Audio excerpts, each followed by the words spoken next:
Alrighty, I'm just waiting for the stream to pop up on the channel, and we'll be going. There it is. You can get We're started. live. We are live. All right, everyone, we are live. It's me, Actually, the NASCAR expert. What were you saying, Nick? I was just going to say, let me tweet the link out. Here we go. That way everybody knows we're live. Yeah, tweet the link out. that way more people can hear my NASCAR joke. Yeah, exactly. We want to make sure we're bringing all the good jokes here for the viewers. But all right, so I think I just tweeted it out, and we are good to go. All right, so Matt Friedman, Matt at the Oracle of Fantasy Labs and RotoViz. It is the March 19th, 2017 NASCAR edition of RotoViz Live. I'm joined by Dr. Nick Giffen at RotoDoc, an editor at RotoViz, a PhD in mathematics, a two-time qualifier for the DraftKings NASCAR main event, and one of the best NASCAR DFS players in the world. Also a world champion bud drinker. How's it going, man? Yeah, you got that right. At so RotoDoc, an editor. Sorry. Yeah, so I was fiddling around with the stream and it ended up playing in my ear. Anyway, world champion Budweiser drinker. I got a brand new full one. I don't know if you can see. I'm not going to spill it on my computer, but it's filled to the top. Let's see if we can finish it by the end of the show. I don't know if that's good for product. You might be giving bad, or maybe you'll give better advice if you're fully lubricated. Yeah, I mean, who knows? I tend to have good weeks when I drink more. No, I don't think that's correlation or causation. All right. Well, so it's the Phoenix race. Let's get talking about that. Before we jump too much into anything, let's talk about Denny Hamlin and Aric Almirola. Both have moved to the back of the field. Can you talk about that and how it's going to impact anything with DFS? Yeah, certainly. So with Denny Hamlin, in his case, he had a punctured tire at the end of qualifying. And so NASCAR's new rule this year is that you have to start the race on the tire you qualified on. And since they had to change tires due to the puncture, that means Hamlin was in violation of that rule, so they're sending him to the rear of the field. However, for DraftKings scoring purposes, he's still starting from 19th, so he will be scored from 19th for DraftKings place differential purposes. And so he will be starting from the rear of the field, but I'm not too worried about it. It's freaking Denny Hamlin. He can make his way up through the field. He's not going to get lapped early or anything like that. We've got a caution coming at lap 75 guaranteed from the segment. I'm not worried about Denny Hamlin. I would use him just like I would use him if he was starting in 19th place. I actually might even go a little heavier on him if people try to avoid him because of that. So it's if in GPPs, because I think that's kind of just like a game theory type thing. I've seen, some people, some industry people say, avoid Hamlin now because he's gone to the back. It's none of the really good ones, like Stevie, of course, I know he's still on Hamlin. A lot of us are on Hamlin, but I certainly have seen a couple people say avoid Hamlin because he's starting from the back. I think that's a mistake. I would continue to play Hamlin as usual. As far as Aric Almirola, he's, again, going to a backup, or he had a change in his car or something. I didn't actually see the reason, but he is also starting in the back. But his qualifying position for DraftKings scoring purposes is 28th. So, the fact that he's starting 28th on DraftKings, but starting 39th or 38th or whatever it is in real life is still fine. I'm not worried about that either. Again, there's going to be a caution.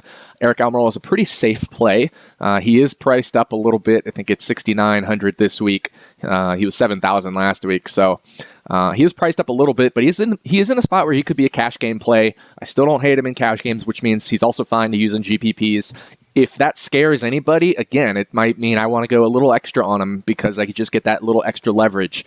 So not worried about either driver in this particular case. If it was somebody starting like third, or 10th, and they went all the way to the rear and this wasn't a good track for them or their price was misadjusted, I might feel differently. But in both cases, I feel pretty comfortable with these drivers going to the rear. All right, so for both of those guys, it seems sort of like just business as usual. Like there really isn't much that's actually changed because of moving back. Yeah, exactly. Business as usual. I have exposure to both in GPPs, and I'm still deciding on my cash game lineup, but I actually have both of them in consideration for cash games as well, because Denny Hamlin didn't have the best qualifying, obviously starting in 19th. So That means he is cash game usable. He didn't have the best final practice speed, so that's the thing that's probably keeping me from using him in cash games. If I'm going to start Hamlin, I'm going to want him to be a little bit faster than what he qualified. So his single lap was 17th, and he qualified 19th, and his 10 lap was 14th. So only a few places better than where he qualified. So probably not enough for me, not enough place differential for me there in terms of his raw speed to use him in cash. Although I certainly am still debating it, and I might actually end up using him in cash. We'll see. All right, so we're going to get to people's questions in just a second. Before that, I want to remind everyone that you can get a 30% discount to a special NASCAR pass through our NASCAR podcast homepage, rotoviz.com/NASCAR podcast. With that pass, you get unlimited access to all of Nick's premium NASCAR content, and your subscription supports the pod. All right, let's get to the questions. The first one we have, not sure what to make of Logano's practice runs. He had some of the fastest laps, but not great averages. Is that a reason for concern? I'm not too concerned about it. He seemed pretty happy with his car. So, again, this is one of those more subjective things that comes into play with NASCAR, the garage talk type stuff. He certainly seemed happy. He had a fast, like we said, single lap time. And so that's certainly a good thing there if he has a fast single lap time. The other thing is his 10 lap average. Yes, it was only 20th best, but he went later in the session when it heated up even more during the day, and he was the fastest of all of the drivers that went later in the session. So I think that's a good sign that he was the fastest of the drivers that made their 10-lap run later in the session. So I think, especially with Ryan Blaney starting next to him in second position, they're essentially teammates, right? Because Blaney is with Wood Brothers Racing, which is a Penske affiliate. I assume they're going to do teammate tactics on the start, and we'll probably let Logano slide out in front of Blaney so they can get a nice 1-2 clean breakaway on the start. So I actually feel very good about Logano dominating the early portion of the race.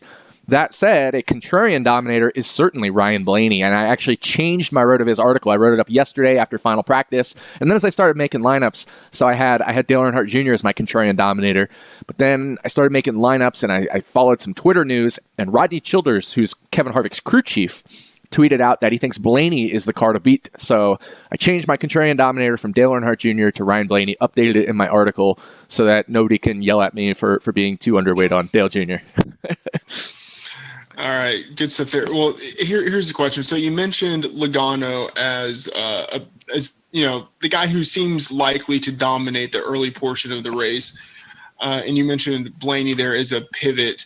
In terms of some of the other tournament plays that are likely to have higher ownership, who are some of the pivot plays that you're looking at similar price points? That's a really good question. So I think obviously Harvick is a tournament play that's going to be, I don't think he's going to be as high owned as I thought he would be. So people have been saying they're going a little underweight on Harvick, at least on Twitter to me. So I know he probably won't be 60% owned or 65% owned like he would be if he was starting close to the front, but still starting in 23rd. I mean, he's one of the most chalky plays there is. I still think he'll probably be 45% owned. So who is a good pivot off of Kevin Harvick? Well, I think it's going to be obviously not Logano because he's right up there in price, but I think somebody like Kyle Busch, who's $1,000 cheaper, which I know sounds like a lot, but he's like the third closest driver to Harvick in price. I think Kyle Busch is going to be a very good pivot. Kyle Busch had the fastest 10-lap average in final practice, so that's a very good sign that his car is quick. He had the third fastest single lap. My model likes him to get a lot of fastest lap points, and that is actually pretty predictable this week. So certainly I think Kyle Busch is going to be an interesting GPP pivot off of Harvick.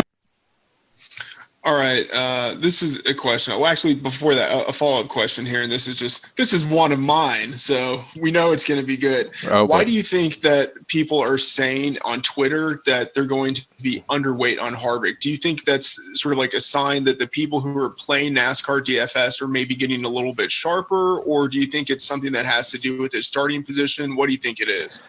I think it's maybe some selection bias as well as possibly a small sample size and maybe some people getting sharper. So I think it's a few things. Obviously, the people who are tweeting at me aren't going to tweet at me if they're going to be equal weight on Harvick. Is being equal weight on Harvick a good or bad thing? I mean, it's just a thing. It's like Okay, but you're only going to tweet at me if you're doing something outlandish, like either going 100% or 90% on Harvick, or going like really underweight on Harvick. So I think part of it is selection bias that I'm seeing these messages, but I do think it does show that there are people considering this out there, going underweight on Harvick, and I really think that price point, 11,100, is pretty strong. I mean, he even both Phoenix races last year, he didn't get above 11,000.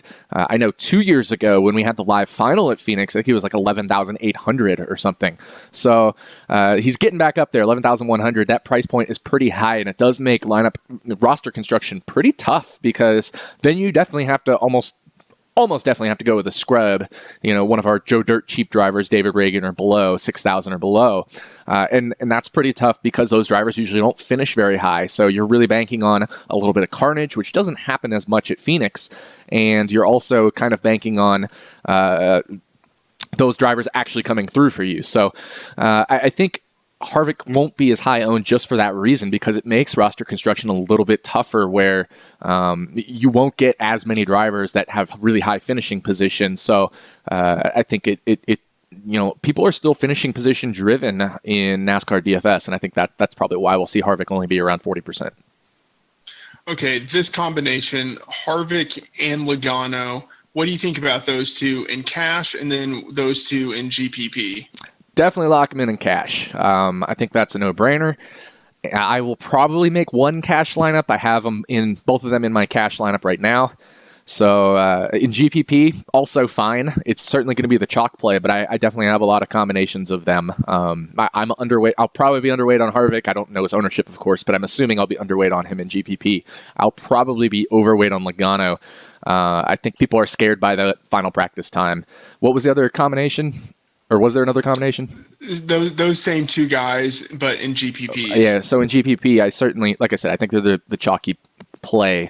I'd like Logano more than I like Harvick in GPPs, just because starting right there on the pole, and Phoenix usually has one really heavy dominator, and then maybe one or two minor dominators, and I think Penske plays those tactics on the first lap.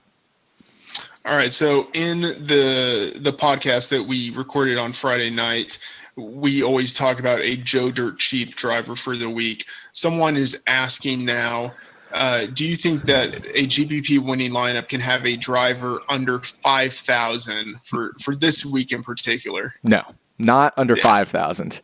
Unless, I think the only way it can happen is if Logano dominates, Harvick comes through and makes it to the front, and somebody like, Jimmy Johnson, Martin Truex Jr., Denny Hamlin, one of those guys, Matt Kenseth, like all four of those somehow end up in the winning lineup. Like I said, Logano, Harvick, and then at least one other expensive guy, and then maybe a mid-tier driver, or two mid-tier drivers. Then you have a super cheap one. I think that's the only way. And the other only way that can happen is if we get some carnage as well, where those super cheap drivers just avoid the carnage and move up like 7 spots simply because they didn't get wrecked, Yeah. So there's a question about most owned this week. I'm assuming that's going to be Harvick, but who do you think after Harvick is going to be the most owned driver? Probably Logano. And then I think after that, so it gets really interesting after that. I think there's certainly a case for Jimmy Johnson being one of the most owned drivers. I think he starts, was it 14th? Yeah, 14th. So he could be highly owned. Martin Truex Jr. didn't have the best qualifying either. So, he's in a really nice position there for starting position, where we don't have to, where he can get a lot of place differential starting in 16th. So I think it could come down to Truex and Johnson. I think it'll probably be Johnson as the next highest owned driver. And then also I think Daniel Suarez will be really chalky starting back in 27th. He's in that Joe Gibbs Racing equipment, and he's struggled this year, but that brought his price all the way down to 6,400, way too cheap for him. I think he'll be really chalky. All right, so speaking of Suarez, someone is asking for a 2v2 comparison, Newman and Suarez versus Larson and Menard. Newman and Suarez, Larson, Menard.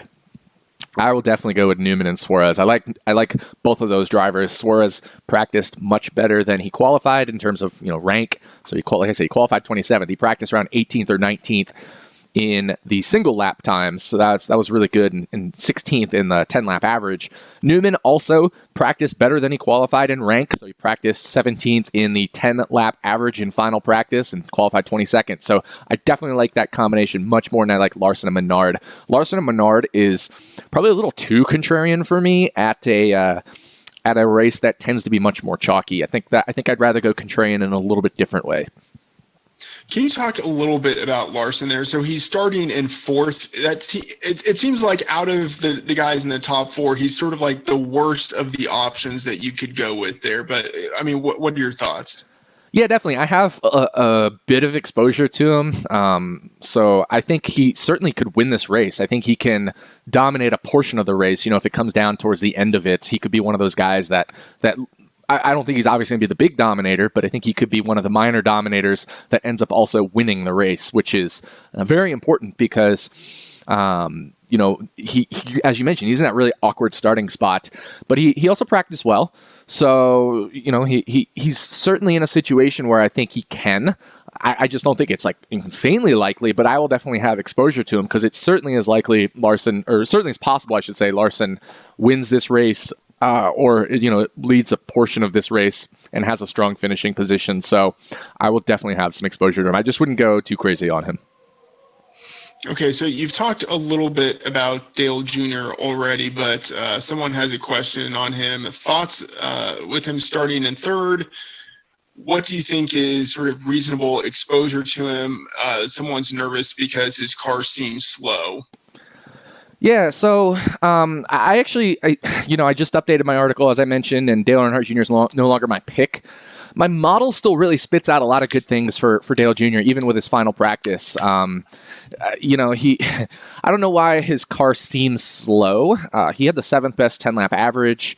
He had the 12th best single lap. So, he's starting up there. He's very good at this track. The whole team, Hendrick Motorsports, as well as the number 88 car, they're all really good at this track. So I think it's one of those things where he's probably just not my favorite because he's not the strongest of the cars. So I will be pretty low on Dale Jr. I think Dale Jr. and Kyle Larson are like two drivers I think can dominate starting in third and fourth, but that have much lower probability. So I'm gonna kind of go like GTO style, game theory optimal, and play them about the percentage I expect them to have a chance at dominating and winning the race, which I think is around 10 to 15%.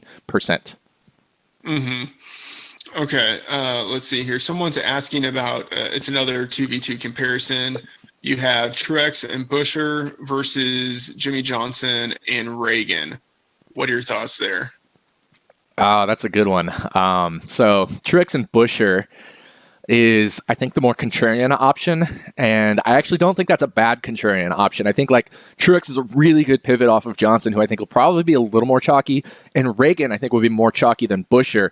Also, so Buescher's a good pivot there, and I think those are just fine. Buescher actually practiced much better than he qualified, just like Reagan did, and Reagan starts one spot further back. So I think a lot of people have been asking me about Reagan, and especially in cash games. So I certainly think Johnson and Reagan will be the chalk. So I think Buescher and Truex is a really good GPP pivot, and I don't think that's too contrarian because it's not like Menard and Larson who are in those really awkward starting spots for them.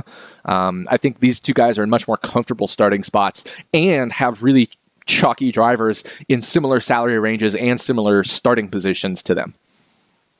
All right, so do you think Truex and Buescher, do you think that they are sufficiently contrarian to allow you to be relatively chalky at some of the other spots in a GPP lineup? I do. I actually think that's a really good way to be contrarian. I think, obviously you can go then like a Harvick and Logano, or you can go if Harvick's too hard to do, although paying down with Buescher makes it easier to play Harvick there. But I think you can certainly go chalkier at some of the other driver spots. I think that's sufficiently contrarian at a race that is, like my model says, it's about 65% of the finishing position can be explained by past data. So there's only 35% left that's not explained on average in the long run. Obviously, if there's a carnage-filled race, it might be different. But in the long run, if we were to run this race 100 times, about 65% of the finishing positions would be explained by past data. So I think that's sufficiently contrarian to go with a Truex and Buescher and still be chalky with some of your other plays. Mm-hmm. All right, so you've mentioned Logano and Menard previously. Someone has a 2v2 comparison. Logano and McDowell versus Menard and Kenseth. Logano, McDowell versus Menard and Kenseth. By the way, we're halfway through. You might need another one. I know. I didn't bring a backup. Logano and McDowell, Menard, Kenseth. I think I have to go with Logano and McDowell, although I don't love it, just because I think Logano is going to get a lot of Dominator points, and that's gonna trump whatever Kenseth and Menard do. And I really don't like Menard. I don't think I actually have any exposure to him. No, I take that back. I have a little bit. His price is really attractive at 6,200. That's way too low for him. But I only have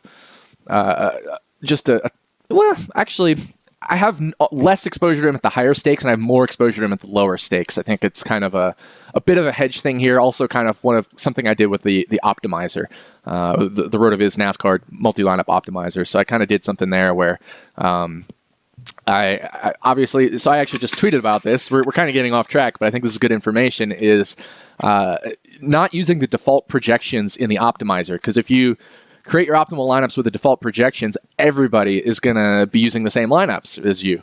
So I also like to then change some of my projections. So obviously I try to look for upside in GPP. So I try to figure out what is a driver's upside and add that in as my projected number. And it gave Menard a much better chance of being in the winning lineup when you look at upside. Now that said, it's still not like that great. So coming back full circle, Kenseth and Menard is a good GPP combo. I just don't like it as much as Logano and McDowell. And I really don't like McDowell, but just because Logano has that chance to get so many Dominator points. All right, so you mentioned there kind of a distinction between some of the higher stakes and lower stakes GPPs. Someone has a question about that when it comes to Harvick and his ownership percentage.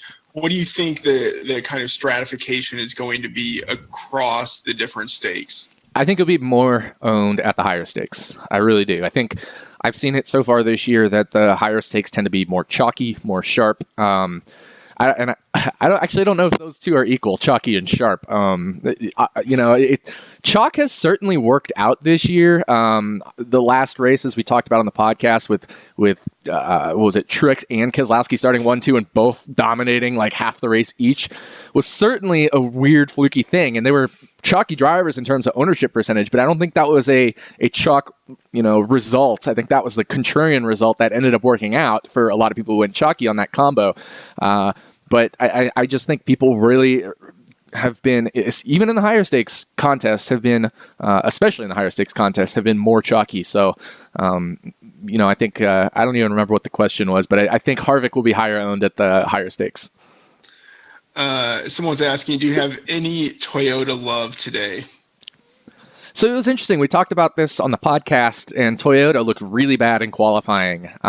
They were slow. They didn't have a lot of speed. But then we look at final practice, and all of a sudden we've got Matt Kenseth practice second, Kyle Busch practice third, Eric Jones practice sixth, so Martin Truex Jr. practice ninth, and then we look at 10-lap average, Kyle first, Kenseth third, Truex fifth, so they're right up there in terms of speed in final practice. So I certainly have Toyota love much more than I did early in the week, and that's why we're always updating our information, or updating our process with new information, because earlier in the week it looked like Toyota was terrible, but everything was done in qualifying trim. Now we're in race trim. Toyota looks sharp, so definitely a lot of Toyota love.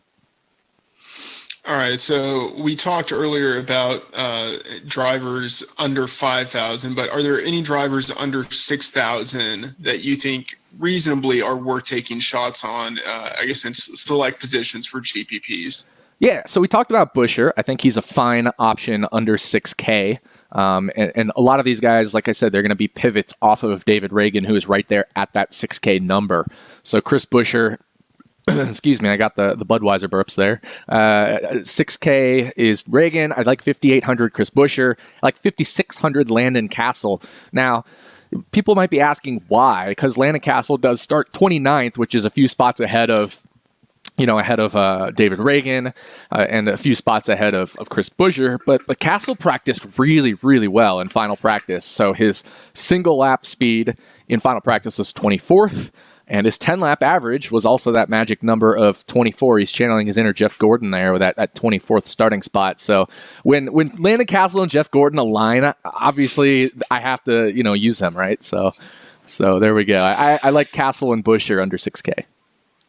I mean, we should just have like a designated and now it's time for the Landon Castle segment of the RotoViz live show where Nick just talks about any random reason why he happens to like Landon Castle that week. Yeah. Most weeks it's anyway. There. Most weeks there's a reason to like him, the least of which is because he's a freaking hilarious Twitter follow. So I can always default to that reason. That translates to skill on the track. Oh yeah, definitely.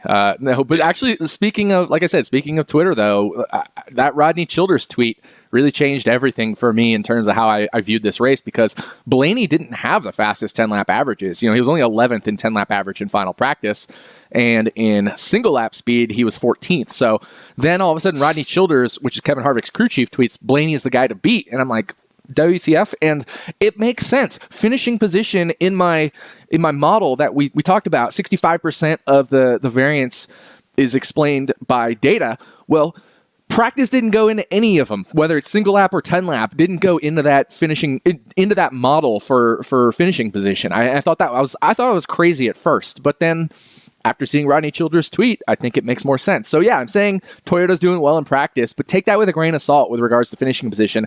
I will say, though, it has much more impact on fastest laps than it does on finishing position at Phoenix. Practice does. Mm-hmm. All right, so you mentioned a lot of the $6,000 guys are pivots off of Reagan. Someone is asking if his driver rating over his last 18 races concerns you. Who was that? David Reagan. David Reagan. Well, I mean, he's a backmarker car.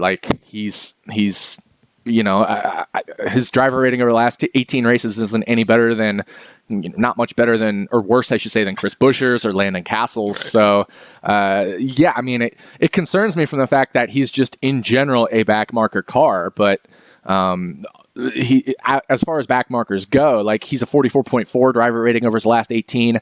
Castle's a 45.6. Buescher is a 55.1, so that's better, but one of that is captured with that fluky Pocono race that happened there. So, I'm not too worried about it. Plus, Reagan's a good flat track driver. So when I talk about driver rating over the last 18, which I think is good, people are listening. That is something that did go into my finishing position model. It certainly applies much more to the drivers that are, mid-pack and better. Not that David Reagan might not be mid-pack this race, but I think in this case I'm probably discounting that last 18 a little bit, and there's still 35% of variance unexplained. So, I wouldn't read too much into that for David Reagan. All right, so we have a question about Larson versus Hamlin. Obviously, Hamlin is now starting near the back, and you have Larson starting fourth. Which one? They're both priced similarly. Which one are you kind of favoring? I'm favoring. Let me just go look at my exposures. I can Google that real quick. Not Google. Control F that. So Larson, Hamlin.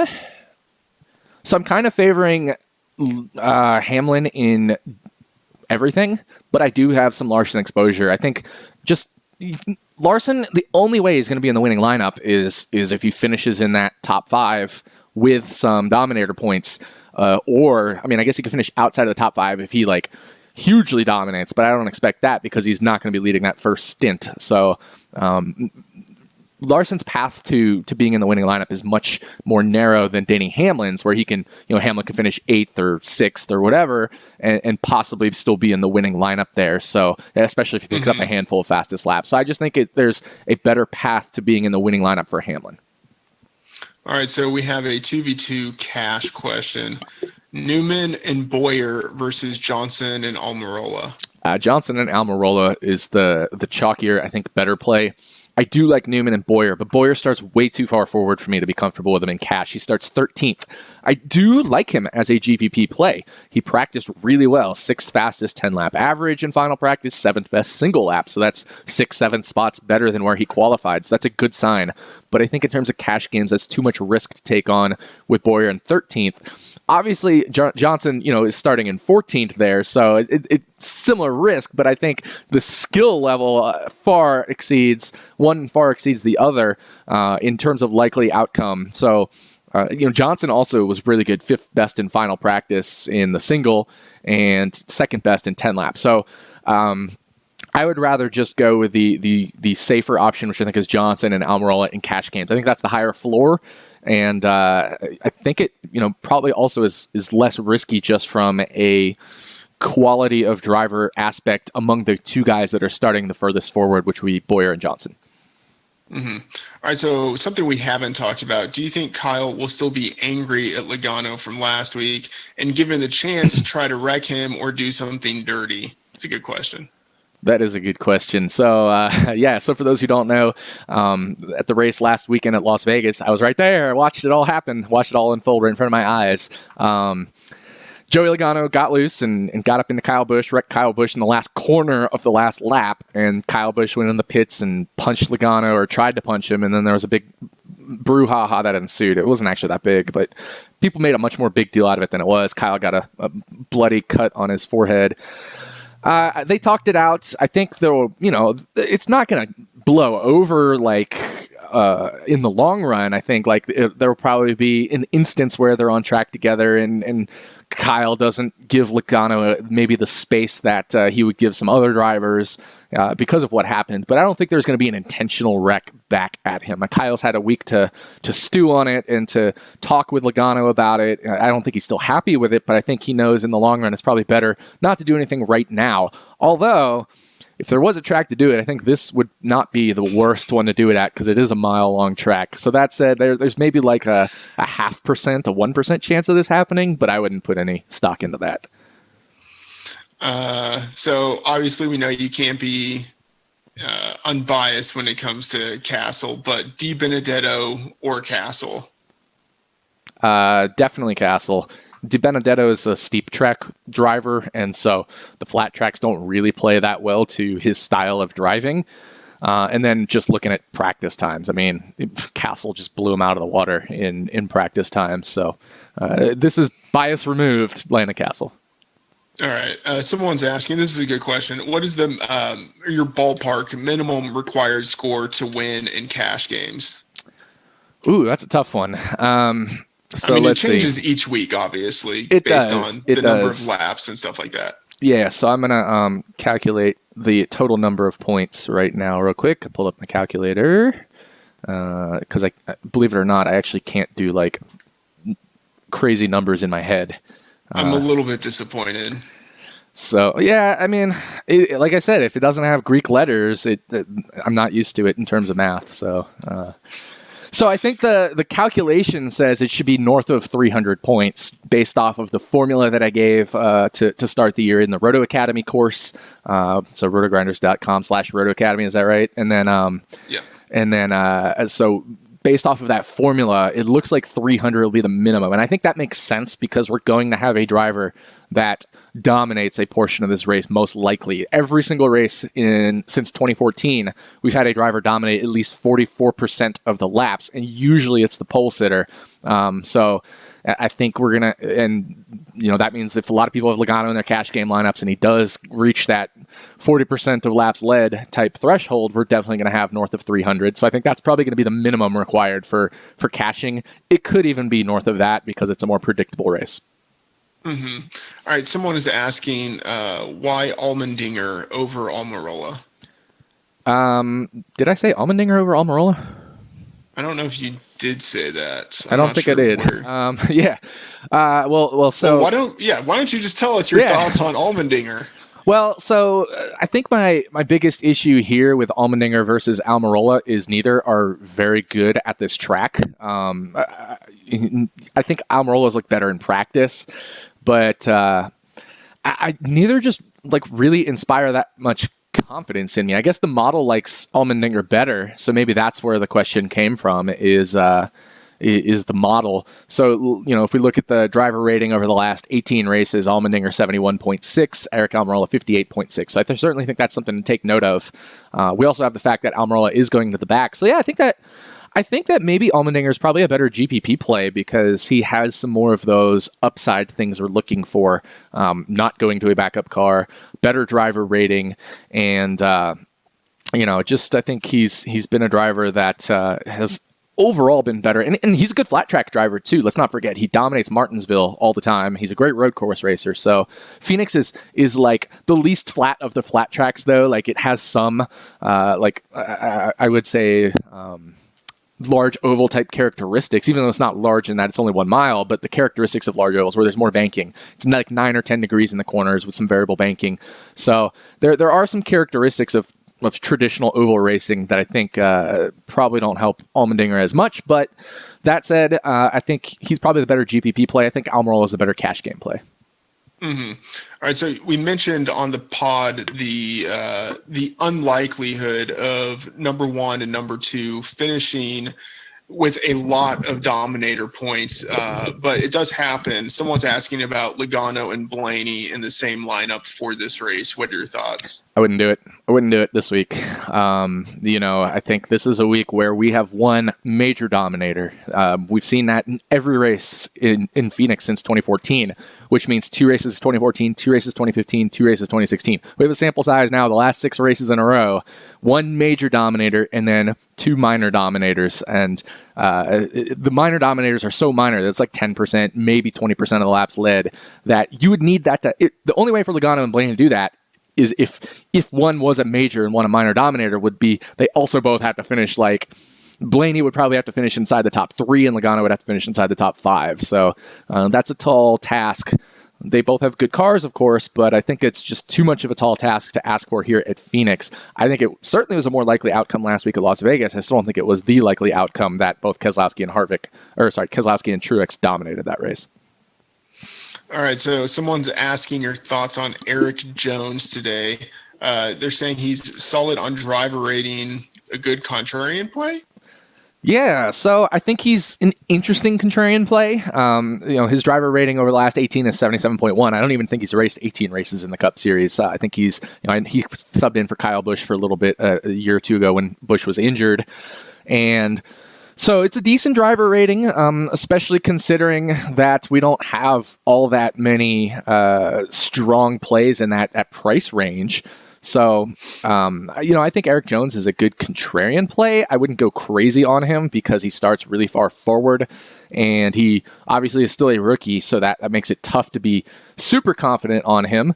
So Eric Jones starts 8th. I think that's in a spot where he could be in the winning lineup if he moves up to 5th because, or even stays in the top, maybe like 6, 7, 8. Even if he finishes 8th, I guess that's 36 points. He would have to pick up some fastest laps probably to be in the winning lineup. But at $7,400, I think it's possible he's in the winning lineup just because if he could get a good finishing position. So, yeah, I like him as a contrarian play. I definitely have some exposure to him.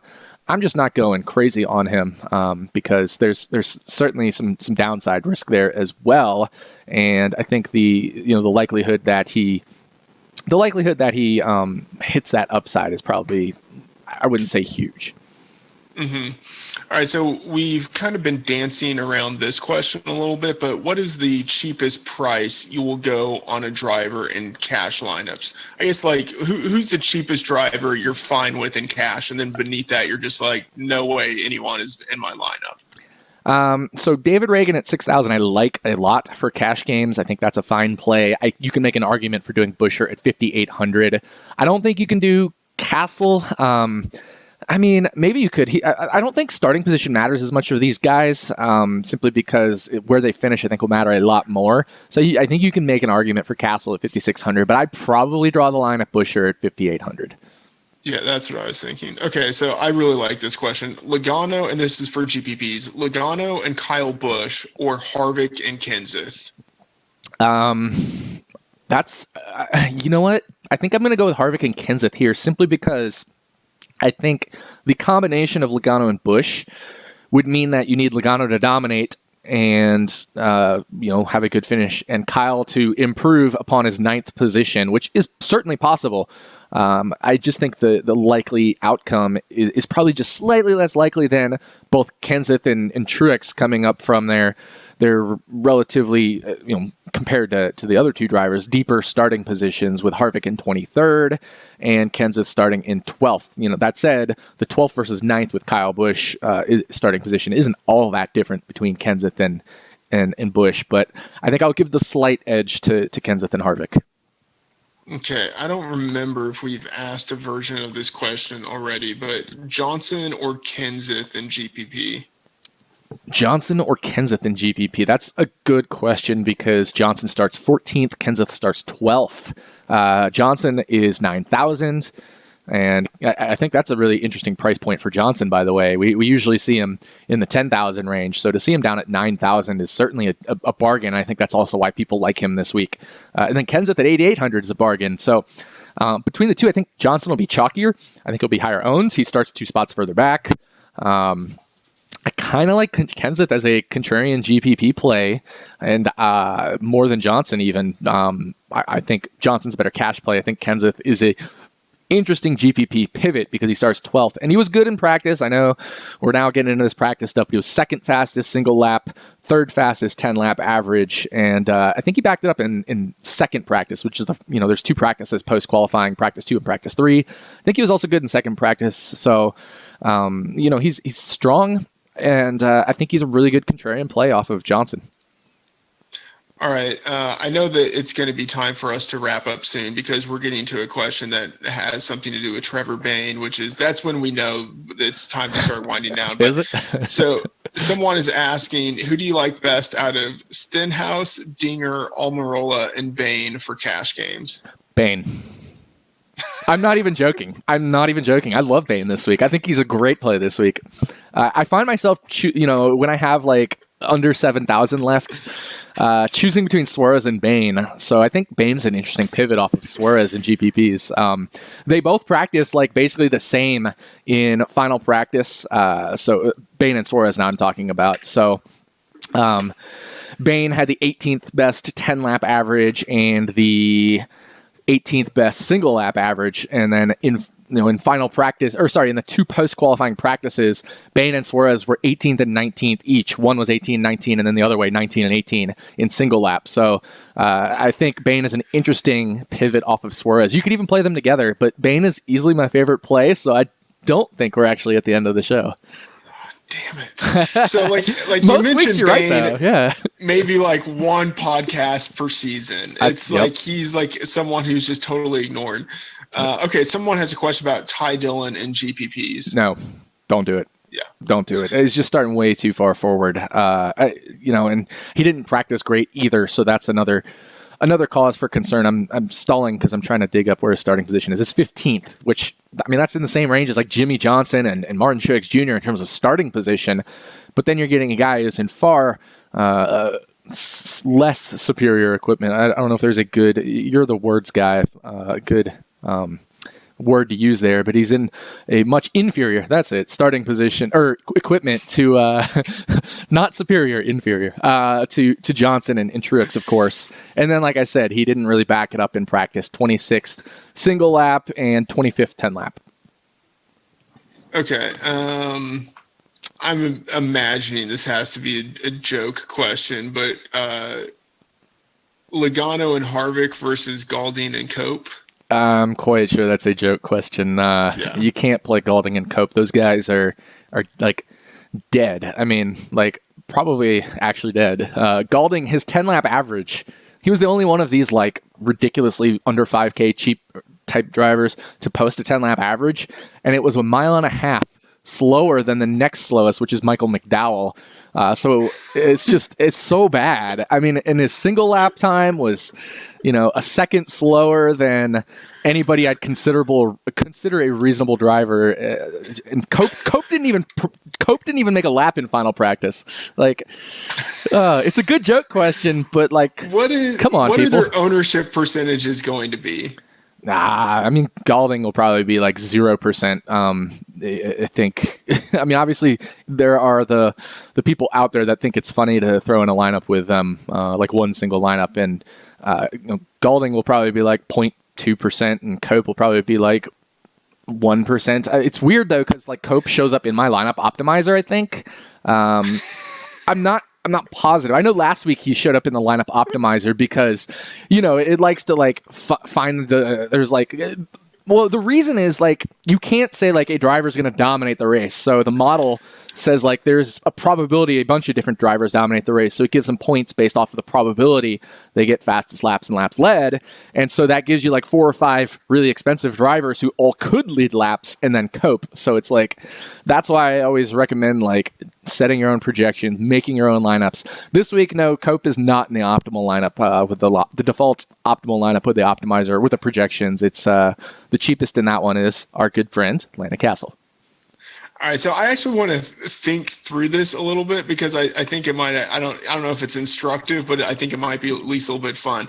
Like the circumstances under which, like if you had Galding and Cope, like both of them in a lineup, the circumstances under which both of those guys could be good plays would basically necessitate that everyone in front of them just dies in a big car accident. And like what would happen? But I mean, you know what I mean? Like that's the only way in which like those two guys actually do anything productive. And like the whole point of having guys like that in a lineup is that you would have one differentiation, but then two, you would have a lot of salary space to be able to do other things. But like the people that you would want in your lineup with all of that salary space, they will have to suck. They'll get caught up in whatever carnage happens to allow those drivers near the back actually to be good. It seems like the worst possible lineup you could ever make. I think so. Like I'm trying to create a lineup with them, and so I've got like Galding and Cope, then I've got Harvick, Logano, obviously as like the 2 most expensive drivers and the 2 chalkiest drivers, I think. Then I guess you could make an argument for maybe a Kyle Busch and a Jimmy Johnson type lineup or a Denny Hamlin type lineup, and that would use basically all your salary. But you would need those 4 drivers to like crush, and then you would need everybody in the middle of the field to like. You're right. There need to be like a 15-car wreck between all the mid-pack drivers, like your Menards and Newmans and Jamie McMurray's of the world and Stenhouses. Which maybe if anybody can trigger a 15-car wreck, it's probably Stenhouse. But you would literally need like 15 drivers to wreck and have the 4 expensive guys like crush it. So yeah, that's just not a reasonable, plausible solution there. There's going to be a lineup like that in there, though. Someone is going to have a Galding and Cope lineup. The one that you just said. Okay, actually, so even better, not only was Cope in the optimal lineup last week, but a Galding Cope was the optimal lineup in terms of like the optimizer. It was Galding and Cope. So, but that, like I said, that's the scenario where all 4 of those drivers grab a bunch of dominator points and Galding and Cope just survive and avoid DNFs. And that's because my model projections are based off of not DNFing. So, I mean, that's literally the scenario it would take. And the probability of that happening is really low, that all 4 drivers, the expensive drivers, dominate a portion of the race. It hurts. Okay, so you have, here's the question. Jimmy and Ricky versus KB and Reagan for the main lineup. I think KB and Reagan easily, and I'm assuming that's Kyle, not Kurt Busch. I'm assuming. I think Ricky, I don't know if I have any exposure to him this week. He practiced 20th in single lap, 13th in 10 lap average. So that's actually not that bad. Where does he start? 21st. I just think 21st isn't my favorite starting position for him. That said, he did have the 13th best 10 lap average. So, and he is in the Ford, and the Ford have been the dominant manufacturer this year. I think I'd rather go with Kyle Busch and I already forget who the other driver was, but I definitely prefer that combo. Yeah, Reagan. Yep. Yeah. Thoughts on Keselowski? So I've got like 5% exposure to Keselowski, simply because there's a small chance he could get out front or win this race. And I wanted to have a couple different 2 dominator combos. Like I said, obviously Logano would be one of them. So I did Logano and Kyle Busch, or Logano and Keselowski, or Logano and whoever, right? Different combinations of Logano to capture the fact that if there is a second Dominator along with him, I'm getting basically all the Dominator points I can in my GPPs. And that's really good multi-entry GPP strategy, is to pick Dominator combos that you guarantee that you hit at least one of the Dominator combos with at least one of your lineups if you're doing like 20 entries or something. That said, it minimizes your upside as well, because if you're playing all the different combinations, you're going to have a bunch of combinations that didn't hit the upside. So it's more of a it gives you a chance at winning a GPP, but it's also probably lowers your I guess total upside, right? Like if you just played that one combination that magically hit all the Dominator points in every lineup, you would just crush it that week. I mean, you'd probably have like the top 20, lineups like I had at Daytona this past, slate at the Clash. So you really need to get lucky to do that. So, it certainly minimizes your risk there if you go with a lot of different Dominator combos. So I have about 5% Kozlowski. Mm-hmm. I give long-winded answers sometimes. No, that's not. Well, it makes me so like. There are some very good tournament players who just they over leverage, and I guess it's hard to say they over leverage. It's just they like to go overweight on certain players, and when those guys go off, they just crush. Mm-hmm. They crush GPPs with multiple high finishes. So I mean, it's something to consider because of how the pay scale works with certain GPPs. Yep. Now, Trevor Bayne. So cannot actually, be the answer. you Sorry, actually bring up a really good point. So it also really depends on the pay scale of the GPPs. There are some GPPs that only pay out the top 20%, and even in those GPPs where they only pay the top 20%, some are more top heavy than others. There are some GPPs that pay 25, 29%. Those might be ones where you can spread your Dominator combos a little more. Ones with maybe only 20% that's really top heavy. Maybe you just take a chance and have a much tighter Dominator core and hope they hit so that you get a really good payday, or possibly a really good payday. I think that makes a lot of sense. And that's actually what I did. So in the $5 tournament this week, it has a 25%, a flatter pay structure. So I have many more different lineups there. And then the $27 GPP and I think it's the $4 or $3 GPP, which has both are top 20%. I definitely used a tighter Dominator core. All right, so the answer to this question cannot be Trevor Bayne, or I guess it can be, but which driver is a sneaky cash game lock?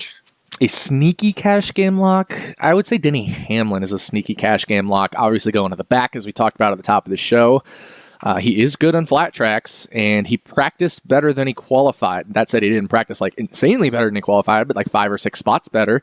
And he's Denny Hamlin, qualified 19th. I mean, I think he's a really sneaky cash game play, and I am considering him for cash games. I think he's a better GPP play than cash, just because there are some issues with the starting in the back. There are some issues with the fact that he didn't have the fastest practice times, but maybe we discount that because practice doesn't matter as much here. So I like Hamlin better in GPPs, especially if people go off of him with the whole starting in the back deal. But I think he's a sneaky cash game play. Okay, I feel like this has to be a joke question, which I appreciate, but Witt in GPP, I think I'll ask every week. Actually, no, I don't think that's a terrible question or a joke question. I think I think Witt is my driver, the cheapest driver I have any exposure to. No, I take that back. I have 2 shares of DiBenedetto at 5,300. That's what happens when you enter 100 and something lineups. But Witt, I have more shares than that. So I think Witt is certainly a GPP option. I just wouldn't go crazy on him. I don't think he's going to do like that awesome, but there's potential he's in the winning lineup. I have 7 shares of Witt and 2 shares of DiBenedetto, so that's like my cheapest 2 GPP drivers.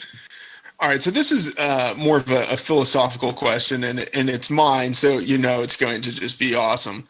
It has to do with single entry GPPs here. So, what is your strategy? So, if someone were thinking like, okay, I want to play Witt to be more contrarian, and are they would you do Witt in a single entry GPP, or if you had only one bullet, Wow. Would you try to be a little more chalky with what you're doing? It depends on your life goals, man. If you want to go big or go home, I think it's fine. There's nothing wrong with it. There's a chance Witt could be in the winning lineup, but I think with a single bullet, like that means you're going. So let's say Witt is 5% owned, 7% owned. That means you're going 93%, 95% overweight on him because you have a 100% exposure to him. That said, if he is in the winning lineup, then that's great. What is the probabilities in the winning lineup versus the probability or versus his ownership percentage? That's the question I always like to ask myself. Maybe the probability of him being in the winning lineup is 8%, and he's going to be owned 5%. Then play him 11% or something. But with one lineup, that's 100%. I think that's too much. Well, so the reason why I'm asking is because it seems like so many people would have that mentality. That is, let's say if he should be owned around like 8% or something. Let's say if those are the odds that he might be in the winning lineup, and if so many people are going to be off of him because of a single entry GPP, that means like you might be the type of person. Yeah. So actually, what you're saying here, I think makes me think about it better. I thought we were talking about a single bullet into just any GPP. It's a single entry GPP. Yeah. That makes much more sense. I think Witt's a better. If you're doing a single lineup into a multi-entry GPP, I would probably not do the Witt thing. But in a single entry GPP, I think you're right. I think he'll actually be less owned in a single entry than in a multi-entry. So I think that is actually better to do it in a single entry because nobody's going to do that. You're right. And is that going to be the winning lineup? Probably not. But he also doesn't hurt you in terms of caching because he starts so far back and he's so cheap that if you hit your other 5 drivers, you can still get a good cash. You might not win because the probability of him being in the winning lineup is pretty low, but you can still cash if your other drivers hit. And even if Witt wrecks out and finishes dead last, he's only going to get you not a -8 or so place differential, and he's super cheap. So if all your other guys, you nail the dominators, for example, you're going to cash. So yeah, I think that's actually a really interesting strategy in a single entry. All right, so someone's asking, would you start Kenseth and Johnson in the same cash lineup? It's interesting because both of them are kind of in that middle range right there. Yeah, it's tough. I probably wouldn't. I really like Kenseth in GPPs. I don't like him as much in cash. We got to, that 12th starting position. I love his price tag, but I think that 12th starting position is pretty tough. I'll take the 2-spot safety, the better driver. I wouldn't say Johnson's a better driver than Kenseth, but Johnson does have 7 championships and Kenseth does have 1. So I'll give the nod to Johnson. Right. Okay. This is fantastic. So someone posted on Twitter here, Galding and Harvick or Logano and Cope is what I meant. Oh my God. Wait. That's a real thing. Yeah, I mean, you got to go with Logano and whoever because the dominator points, but that's kind of funny. All right. Thoughts on Chase Elliott? Oh, that's a good one. I have a lot more Chase Elliott. I will say this. I have a lot more Chase Elliott in the $5 tournament where my exposures are more spread out because of the flatter structure. I have much less of him at the higher stakes. I think he's a driver. It's funny because he had the fastest lap in first practice, which is the pre-qualifying practice, and he had the fastest lap in the second practice, which is the first practice after qualifying. But in final practice, he wasn't as good. He starts 7th. Again, a really awkward starting position, especially at a track like Phoenix, where we tend to have 1 top-heavy dominator and 2 minor dominators. So he's going to need to be one of the minor dominators to be in the winning lineup. And still finish in the top 5. It's possible, yeah. So that's why I have some exposure to him especially in the smaller stakes tournaments where there's more entries available to me. But I'm not a huge Chase Elliott guy this week. Given where he's starting, I mean, what do you think his ownership is going to be? I mean, it seems like it could be fairly low. Yeah, so it's so weird because he's a popular driver and there definitely is some ownership that just goes to more popular drivers. That said, ownership percentages this year overall, across all the price ranges of NASCAR DFS, have been more sharp this year than last year. The industry is definitely improving as a whole. The NASCAR DFS industry is improving at picking better lineups. So, Chase could be 15%, 20%. Maybe that's too low, just because he's Chase Elliott, and he's been really good. But that price tag of $9,700, that's the highest he's ever been priced. That puts him as the 5th highest priced driver. Are we sure Chase Elliott is the 5th best driver in NASCAR? I mean, that's possible. He's been very, very good lately. I think he's the future of NASCAR for sure. But that could keep his ownership percentage down. So I'm going to say between 15 and 20% will be where he's owned. And I'm probably going to have like 8% of him ballpark. Like I said, I have some exposure to him in the lower stakes GPPs, but less at the higher stakes. Mm-hmm. It'll be interesting to see where his ownership ends up. Where does the number 44 come from in the upside calculation? Where does the number 44 come from? Yeah. I'm just reading it, man. I'm assuming it has to do with the old configuration of 44 drivers. Oh, right. Okay. Yeah. So in the just to calculate points, right? So right. If you finish first, you get 43 points. So 44 minus 1 is 43. One being the first finishing position. If you finish second, you get 42 points. So 44 minus 2 is 42. So that's where the 44 comes from.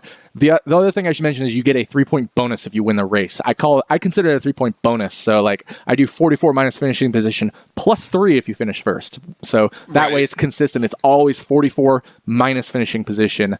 That's how you calculate the number of points you get for the finishing position. And then for place differential, you take starting position minus finishing position. So I like to slam those two together as my my finishing position based calculation for calculating DraftKings points. All right, so we have here Buescher, Kurt Busch, Johnson, Bain, and Cash. So I just finished this. It's 11:30. We can take more questions. It's probably another 5-10 minutes, but I still have a couple lineups I need to edit. But what was the question there? Buescher, Kurt Busch, or Johnson and Bain and Cash. Johnson, Bain. I wouldn't use Kurt Busch and Cash at all. Period. I think I have 0% Kurt Busch exposure this week. Mm-hmm. In a single entry tournament with mostly cash game lineups in it, I think that's an assumption that people are putting cash game lineups in single entry tournaments, although it does happen. Do you think it is a plus EV move to put in a GPP lineup? In a single entry cash game lineup.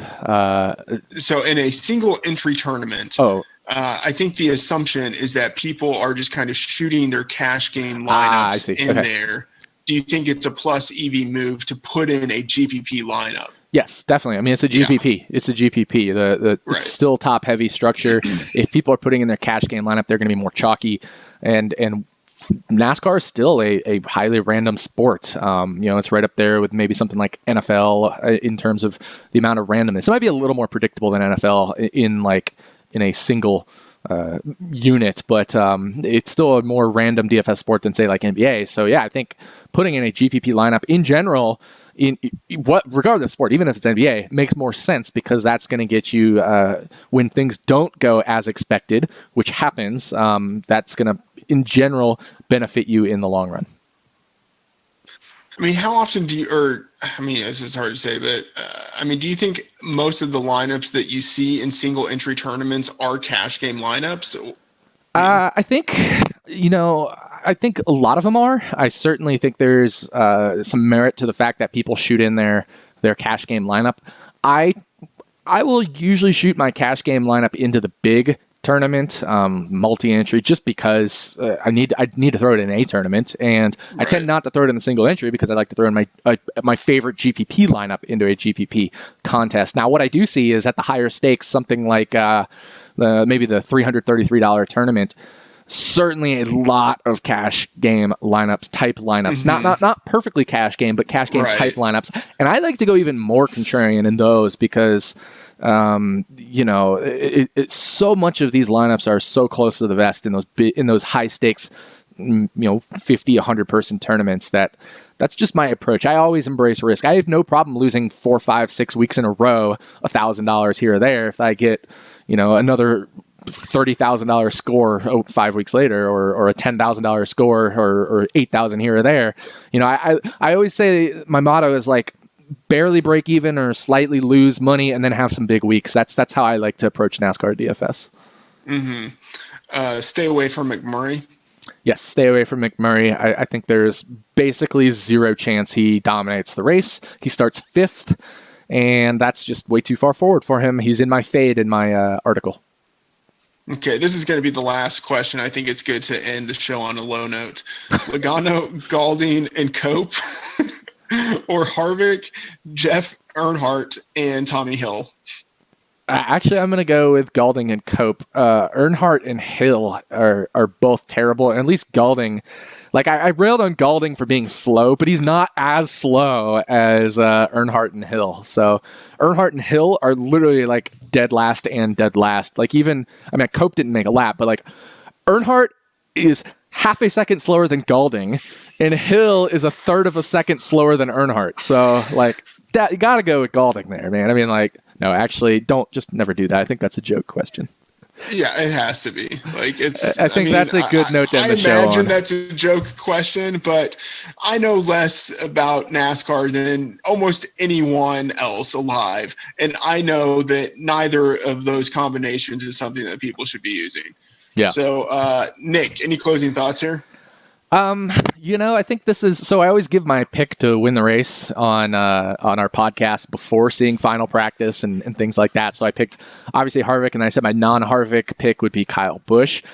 I still have Kyle Busch as a very good chance to win this race. So if I were to go to Vegas and bet and wait, I think I did do that. I would pick Kyle Busch, Joey Logano, and Kyle Larson as my 3 Vegas bets. The Larson at 15-1 odds I think is very good odds. So I know we're not a betting site, but in terms of DFS upside, how you can think of that, I think 15-1, in terms of a percentage, that's 5-6%, 7% in that range for Larson. I would want to have more exposure to him than 7% in a GPP. So I'm about 15% on Larson and GPPs. All right. Awesome stuff. That's going to do it for the NASCAR edition of RotoViz Live. For Nick Giffen on Twitter at RotoDoc, I'm Matt Friedman, Matt F. the Oracle. Thanks for tuning in. And we are off.